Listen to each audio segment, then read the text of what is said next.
Hello दोस्तों, job with Reema में आप सभी का स्वागत है। ये यूपी के आर्मी पब्लिक स्कूल से वैकेंसीज आई हुई हैं। इससे पहले भी बहुत सारी आर्मी पब्लिक स्कूल की वैकेंसीज आ चुकी थी, जो परमानेंट वैकेंसीज आई हुई थी। ये नई एक अगली वैकेंसीज आई हुई है। इसमें पीजीटी, टीजीटी, पीआरटी सभी सभी सेक्शंस में वैकेंसीज आई हुई है। इसमें नॉन टीचिंग स्टाफ्स की भी वैकेंसीज आई हुई है। तो अगर आपको ज़रूरत नहीं है तो जिनको ज़रूरत है आप उनको ये वीडियो फॉरवर्ड कर सकते हैं, क्योंकि कई बार लोगों को जानकारी नहीं मिलती है तो भी वो उनके बिना जानकारी के जॉब ढूंढते रह जाते हैं। तो जिनको नहीं ज़रूरत है, वो जिनको ज़रूरत है उनके लिए उनको बता सकते हैं कि आप ये देख लीजिए, ये जानकारी आपके लायक है या नहीं है। उसमें मैंने पूरा वीडियो में डिटेल में बताया हुआ है कि आप कैसे फॉर्म भरना है, क्या भरना है, कैसे अप्लाई करना है, सब कुछ बताया हुआ है। इसलिए वीडियो को पूरा देखें। और मुझे कमेंट आ रहे हैं कि इस जगह से वैकेंसी लाइए, उस सीरीज़ का मैं वैकेंसीज लाने वाली हूँ। मैंने एक अपना फेसबुक चैनल भी बनाया हुआ है, वहाँ जाकर मैं पीडीएफ वगैरह भी डालती हूँ। उसका लिंक भी मैं दे दूँगी, उसको भी जाके आप देख लीजिएगा। चलिए वीडियो देखते हैं क्या है वैकेंसी। वैकेंसी की बात की जाए तो देखिए, बाल वाटिका टीचर की पोस्ट आई हुई है। बाल वाटिका टीचर की पोस्ट आई है, जिसमें क्वालिफिकेशन की अगर बात की जाए तो क्वालिफिकेशन है senior secondary school with minimum 50% marks के साथ, ओके। या फिर डिप्लोमा इन नर्सिंग टीचिंग, या प्री स्कूल एजुकेशन, या अर्ली चाइल्डहुड एजुकेशन, किसी में भी आपने डिप्लोमा कर रखा है मिनिमम 2 इयर्स का, तो भी वो उसके लिए आप एलिजिबल है, ओके। बाल वाटिका असिस्टेंट टीचर की दूसरी वैकेंसी है, एक्टिविटी, जिसको एक्टिविटी टीचर कहते हैं। उसके लिए अगर क्वालिफिकेशन की बात की जाए तो 12th पास मिनिमम और 18 ईयर्स एज लिमिट होनी चाहिए। अगर पीआरटी टीचर्स की बात कर ली जाए तो पीआरटी टीचर्स में प्राइमरी टीचर्स होते हैं, जो उनकी उनकी क्वालिफिकेशन, पीआरटी में वैकेंसी सभी सब्जेक्ट्स की ऑलमोस्ट आई हुई है। और इसमें जो वैकेंसीज़ की बात की जाए तो सभी सब्जेक्ट्स में है। क्वालिफिकेशन की बात की जाए तो ग्रेजुएशन होनी चाहिए 50% मार्क्स के साथ। उसके बाद आपके पास बीएड या फिर डीएलएड, दोनों में से कोई एक भी हो तो भी आप चलेगा, और आप इसके लिए अप्लाई कर सकते हो, ओके। इसके अलावा इन्होंने ये भी लिखा हुआ है, एक चीज़ ये भी ध्यान देंगे। हाँ, इनको सी टेट वगैरह चाहिए, पास मैं पहले ही बता दे रही हूँ, इसमें सी टेट वगैरह रिक्वायर्ड है। सी टेट हो या स्टेट टेट हो, ये ज़रूरी है इनके लिए। ये चाहिए कि पास इन सेंट्रल एलिजिबिलिटी टेस्ट या अदरवाइज टीचर एलिजिबिलिटी टेस्ट, जो कि कंडक्ट कराया गया है। और इंग्लिश मीडियम में थोड़ा टीचिंग होनी चाहिए। पहले ही नहीं डर जाए सुन के कि यार इंग्लिश में टीचिंग होगी, नहीं। इंग्लिश में अगर कहीं भी प्राइवेट स्कूल्स में या अच्छे स्कूल्स में या रेपुटेड स्कूल में अगर इंग्लिश फ्लुएंसी मांगते हैं ना, तो वहाँ आपको ऐसा नहीं कहते कि आपने तुरंत आपकी इंग्लिश अच्छी होनी चाहिए। थोड़ा बहुत टूटी फूटी इंग्लिश अगर बोल सकते हैं, थोड़ा कॉन्फिडेंट कम है, तो स्टार्ट कर सकते हैं। स्टार्ट के बाद अपने आप आ जाती है, उसमें कोई भी डरने वाली चीज़ नहीं होती कि कैसे कर पाएंगे क्या नहीं कर पाएंगे, ओके। पीआरटी की क्वालिफिकेशन बता दी मैंने।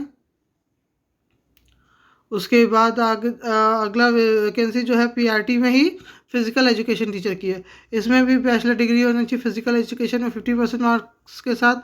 उसके बाद बीपीएलएड होता है, चाहे फिजिकल एजुकेशन का कुछ भी आपने कर रखा 40% मार्क्स के साथ भी आपका। बहुत सारा इसमें दिया हुआ है कि ये भी है तो भी चलेगा, ये भी है तो भी चलेगा। किसी स्पोर्ट्स या गेम में आपके पास कोई लेवल का, जैसे स्टेट लेवल का, नेशनल लेवल का कुछ भी है तो भी चलेगा। इसके अलावा हम पीआरटी कंप्यूटर की क्वालिफिकेशन, पीआरटी कंप्यूटर की क्वालिफिकेशन में पीआरटी में जिन्होंने बीसीए कर रखा है या फिर graduation in computer science, BTech है कंप्यूटर साइंस से, तो इसके लिए अप्लाई कर सकते हैं। या फिर ग्रेजुएशन किसी भी सब्जेक्ट से कर रखा है और ए लेवल कोर्स का DOEAC मिनिमम होता है इंफॉर्मेशन टेक्नोलॉजी में, कुछ भी है इसमें से कोई भी एक सर्टिफिकेट आपके पास है, या फिर बीएड, डीएलएड, बीएड कुछ भी है, तो अभी आप अप्लाई कर सकते हैं as a computer teacher, okay. उसके बाद टीजीटी टीचर्स की बात कर ली जाए तो टीजीटी टीचर्स में 4 इयर्स का, मतलब आपके पास जिस सब्जेक्ट के लिए आप अप्लाई करेंगे उस सब्जेक्ट में ग्रेजुएशन होना चाहिए प्लस बीएड होना चाहिए, ओके। ये ज़रूरी है। अगर आपने पोस्ट ग्रेजुएशन कर रखी है तो आपको प्रेफरेंस देंगे। सब्जेक्ट में अगर बात की जाए तो किस किस सब्जेक्ट की वैकेंसी है, तो मैथमेटिक्स की वैकेंसी है, साइंस की वैकेंसी है, सोशल साइंस की वैकेंसी है, इंग्लिश की, हिंदी की और कंप्यूटर साइंस की, सभी सब्जेक्ट की वैकेंसी आई है टीजीटी में। क्वालिफिकेशन की बात की जाए अगर मैथमेटिक्स टीचर के लिए, तो आपके पास ग्रेजुएशन होना चाहिए मैथमेटिक्स में। उसके बाद किन्हीं 2 सब्जेक्ट को, जैसे मैथ्स के साथ फिजिक्स होना चाहिए, केमिस्ट्री होना चाहिए, इकोनॉमिक्स, कंप्यूटर साइंस, स्टैटिस्टिक्स कुछ भी एक होना चाहिए। अगर साइंस टीचर बनने जा रहे हैं तो आपके पास बॉटनी, जूलॉजी या केमिस्ट्री या फिजिक्स में से किन्हीं 2 सब्जेक्ट में आपके पास ग्रेजुएशन होना चाहिए। सोशल साइंस पढ़ाने जाने के लिए अगर आपको अप्लाई करना है तो आपके पास हिस्ट्री, ज्योग्राफी, इकोनॉमिक्स और पॉलिटिकल साइंस में से किसी सब्जेक्ट का कॉम्बिनेशन हिस्ट्री या ज्योग्राफी के साथ होना चाहिए। ओके, इसके बाद इंग्लिश टीचर के लिए अप्लाई करना है तो 3 साल का इंग्लिश में आपका ग्रेजुएशन होना चाहिए। हिंदी टीचर सेम वही, हिंदी में 3 साल का ग्रेजुएशन सब में आपके वो सब्जेक्ट होना चाहिए। कंप्यूटर्स में BCA और फिर ग्रेजुएशन या फिर ग्रेजुएशन इन कंप्यूटर साइंस से कर रखी है तो आप इसके लिए एलिजिबल है। ओके, B.Ed होना ही चाहिए। CTET मैंने पहले ही बता दिया कि CTET इनको चाहिए कि हाँ जो भी टीचर अप्लाई करें वो CTET या TET पास हो। ओके, उसके बाद train graduate physical education teacher की भी वैकेंसी है TGT लेवल में, जिसमें कि आपके बैचलर डिग्री होनी चाहिए फिजिकल एजुकेशन में। जो BPED जैसे B.Ed होता है वैसे BPED भी होता है तो वो होना चाहिए, तो आप इसके लिए अप्लाई कर सकते हैं। या फिर ग्रेजुएशन होना चाहिए नेशनल लेवल, स्टेट लेवल, या फिर कोई किसी भी तरीके का कोई सर्टिफिकेट है एजुकेशन स्पोर्ट्स से रिलेटेड तो आप इसके लिए अप्लाई कर सकते हैं। ओके, इंटर कॉलेज का स्पोर्ट्स खेला उसका सर्टिफिकेट है, ये कुछ भी रैंकिंग का अगर सर्टिफिकेट है तो आप अप्लाई कर सकते हैं। आगे बात कर लेते हैं पोस्ट ग्रेजुएट टीचर की वैकेंसी। पोस्ट ग्रेजुएट टीचर में 50% मार्क्स के साथ आपके पास MA MSc ये सब होना चाहिए। ओके, एंड 3 ईयर B.Ed अगर M.Ed करके रखा है आपने तो और भी बहुत अच्छा है, लेकिन अगर B.Ed भी होना चाहिए आपका पोस्ट ग्रेजुएट टीचर को पढ़ाने के लिए। पोस्ट ग्रेजुएट टीचर में अगर बात की जाए तो PGT में अगर बात की जाए तो सब्जेक्ट कॉम्बिनेशन की तो मैथ्स में वैकेंसी है, फिजिक्स में वैकेंसी है, केमिस्ट्री में वैकेंसी है, इंग्लिश में वैकेंसी है, इंग्लिश में वैकेंसी है, कॉमर्स में वैकेंसी है, इकोनॉमिक्स में वैकेंसी है, ज्योग्राफी में, पॉलिटिकल साइंस है, हिंदी में वैकेंसीज है। ओके, सेम वही सब है कि मैथ्स के लिए अगर अप्लाई कर रहे हैं तो आपका पोस्ट ग्रेजुएशन में अप्लाइड मैथमेटिक्स है, मैथमेटिक्स में से कोई एक चीज़ में आपने पोस्ट ग्रेजुएशन कर रखी हो। फिजिक्स में same physics, electronics, applied physics, nuclear physics में से किसी एक में भी आपने पोस्ट ग्रेजुएशन कर रखी हो। केमिस्ट्री में केमिस्ट्री या फिर बायोकेमिस्ट्री में पोस्ट ग्रेजुएशन कर रखी हो। इंग्लिश के लिए सेम इंग्लिश सब्जेक्ट में पोस्ट ग्रेजुएशन कर रखी हो। कॉमर्स के लिए अकाउंटेंसी एंड बिजनेस स्टडीज़ में पोस्ट ग्रेजुएशन कर रखी हो। इकोनॉमिक्स के लिए इकोनॉमिक्स या otherwise applied economics, business economics किसी एक में भी आपने पोस्ट ग्रेजुएशन कर रखी हो। ज्योग्राफी के लिए सिंपल ज्योग्राफी में आपने पोस्ट ग्रेजुएशन कर रखी हो। पॉलिटिकल साइंस सेम, हिंदी में भी सेम वही आपके पास एटलीस्ट 50% मार्क्स के साथ पोस्ट ग्रेजुएशन होना चाहिए। Computer science teacher, computer teacher का BTech BE है तो आप किसी भी स्ट्रीम से हो, मतलब BTech हो कंप्यूटर साइंस से तो आप उसके लिए अप्लाई कर सकते हैं। या फिर किसी भी स्ट्रीम से पोस्ट ग्रेजुएशन कर रखी है और आपको डिप्लोमा या कुछ MCA वगैरह एक्स्ट्रा कर रखी है तो आप उसके लिए अप्लाई कर सकते हैं। या फिर B लेवल का कोई कोर्स करके रखा है तो उसके लिए आप अप्लाई कर सकते हैं। B level DO ESCC ministry of information communication technology में ग्रेजुएशन है तो उसको आप अप्लाई कर सकते हैं। इसके अलावा physical education teacher PGT level पे देखें तो BPED चाहिए 50% मार्क्स के साथ। स्पेशल एजुकेटर की भी वैकेंसी, स्पेशल एजुकेटर में ग्रेजुएशन विद B.Ed होना चाहिए स्पेशल एजुकेटर के लिए। Okay, art and craft teacher की भी वैकेंसी 5 ईयर्स का डिप्लोमा ड्राइंग या फिर मतलब इसमें कुछ किसी भी जगह पढ़ाने जाओगे तो एटलीस्ट आपके पास उससे रिलेटेड कोई एक ऐसा सर्टिफिकेट होना चाहिए जो गवर्नमेंट ऑथराइज्ड हो कि हाँ आपने ये चीज़ यहाँ से सीखी है, तब आप जाके आगे बच्चों को सिखाओगे तो उस हिसाब से उस तरीके का एक सर्टिफिकेट आपके पास गवर्नमेंट ऑथराइज सर्टिफिकेट होना चाहिए। ऐसा नहीं कि हाँ आपको नॉलेज है तो आप जाके सिखाओ, नहीं, एटलीस्ट किसी भी प्रोफेशन में जाओगे तो आपके पास उससे रिलेटेड सर्टिफिकेट होना चाहिए। ओके, उसका डांस टीचर की वैकेंसी है, काउंसलर की वैकेंसी है। काउंसलर की वैकेंसी में साइकोलॉजी फ्रॉम द MA या MSc किसी से होना चाहिए। 1 साल का अगर ग्रेजुएशन डिप्लोमा कर रखा है तो भी बहुत बेस्ट है। उसके अलावा काउंसलर की वैकेंसीज़ हैं ये मैंने बता दिया। एडमिन सुपरवाइज़र की वैकेंसी है, नर्सिंग स्टाफ की वैकेंसी है, लोअर डिवीज़न क्लर्क की वैकेंसीज़ है, साइंस लैब अटेंडेंट की वैकेंसीज़ है, ग्रुप D, ग्रुप गार्ड, चौकीदार, MTS ड्राइवर पूरी वैकेंसीज़ हैं। हाँ, अब ये देख लेते हैं वैकेंसीज़ कैसे किसके लिए है। अगर आप फ्रेशर हैं, आपके पास कोई भी एक्सपीरियंस नहीं है तो बिलो 40 ईयर्स तक के ही कैंडिडेट अप्लाई कर सकते हैं।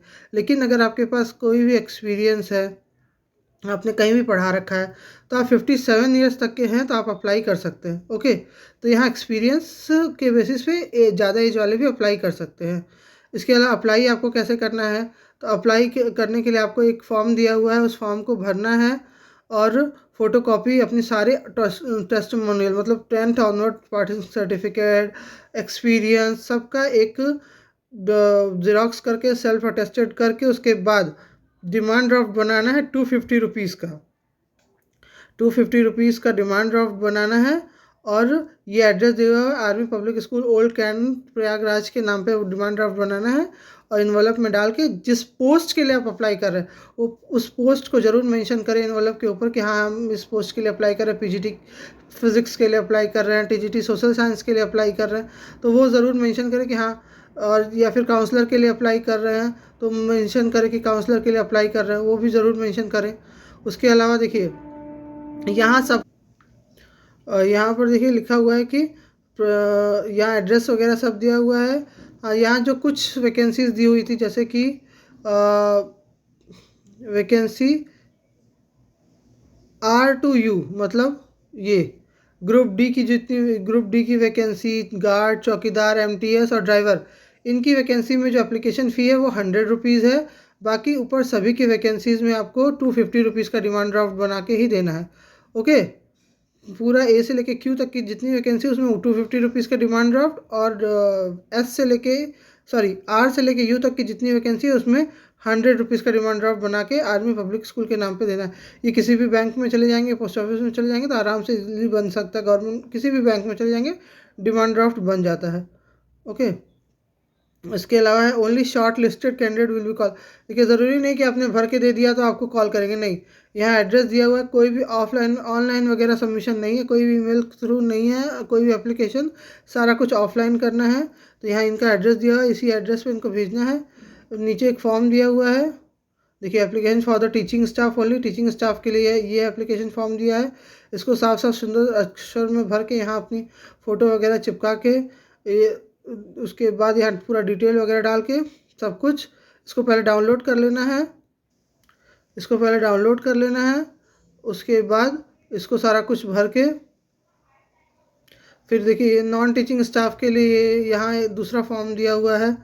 ओके, तो इसको भरना है। नॉन टीचिंग स्टाफ के लिए जो भी अप्लाई कर रहे हैं उनको इसको भर के देना है, डाउनलोड करके इसको साफ साफ सुंदर अक्षरों में भर के इसको भेजना है उनके एड्रेस पे। ओके, वैकेंसीज आई हुई हैं, मैंने बता ही दिया। प्रयागराज से वैकेंसी आई हुई है Army Public School Old Cantt Prayagraj. Okay, ये है यहाँ से आई हुई है। कोएड स्कूल है, सीनियर सेकेंडरी स्कूल, मतलब बहुत सारा इसमें वैकेंसीज आई हुई है। टीचिंग स्टाफ की, नॉन टीचिंग स्टाफ की वैकेंसीज आई हुई है। डिटेल मैंने बता दी किस किस सब्जेक्ट की वैकेंसी आई है, ऑलमोस्ट सभी सब्जेक्ट की वैकेंसी आई है वो भी बता दिया मैंने। हाँ, ये चीज़ याद रखें, कॉन्ट्रेक्चुअल बेसिस की वैकेंसी यहीं सीधा लिखा हुआ है फर्स्ट लाइन में ही। Application are invited for the selection of the energetic, enthusiastic and dedicated teaching staff on ad hoc और कॉन्ट्रेक्चुअल बेसिस। ओके, ये चीज़ ध्यान रखेंगे क्योंकि अभी कोई परमानेंट वैकेंसीज भी आ रही थी बहुत सारी। इसके अलावा अभी ये जो आई है ये कॉन्ट्रेक्चुअल बेसिस की वैकेंसी है। ओके, चलिए देख लेते हैं कि इसका ऑफिशियल वेबसाइट कहाँ है, कहाँ से आपको ये डिटेल डाउनलोड करके पढ़ सकते हैं, क्योंकि कभी भी कुछ भी अप्लाई करने से पहले ज़रूर डिटेल अपना भी भरें। ओके, और जिन लोगों ने भी कमेंट किया उनके भी वैकेंसीज जल्दी जल्दी मैं लेके आने की कोशिश कर रही हूँ। पेज है APS ओल्ड कैंट प्रयागराज का ऑफिशियल पेज है। इसमें देखिए यहीं नोटिस में ही पॉपअप हो रहा है, देखिए teachers and other staff vacancies, यहीं पर जाकर आपको देख लेना है क्या क्या डिटेल वगैरह है, सब कुछ है। ओके।